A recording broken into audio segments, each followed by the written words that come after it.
Mu kiganiro abavugizi b'inzego bagiriraniye n'abamenyeshamakuru n'abenegihugu, bimwe mu bibazo vyashikirijwe harimwo ukunguruza ihinguriro Buseko ribangamiye amagara y'abantu.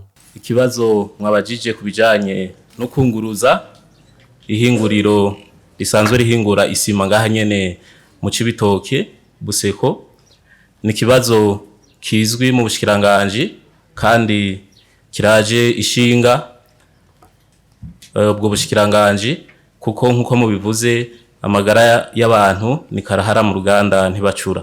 Umuvugizi w'ubushikiranganji w'ubudandaji Niyukuri Onesime yamenyesheje ko hariko harakorwa ibitari bike nko gutunganya ikibanza. Ibitari bike rero biriko birakorwa, na cane cane kubanza gutunganya neza ibindi bibanza canke kwerekana ibindi bibanza bisanzwe vyojamwo amahinguriro mwe nayo.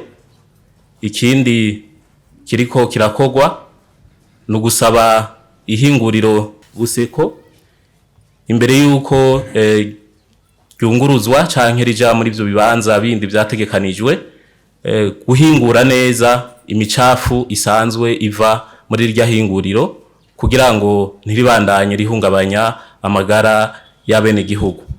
Ico kiganiro kikaba caremeshejwe mu ntara ya Cibitoke igenekerezo rya 24 Ndamukiza.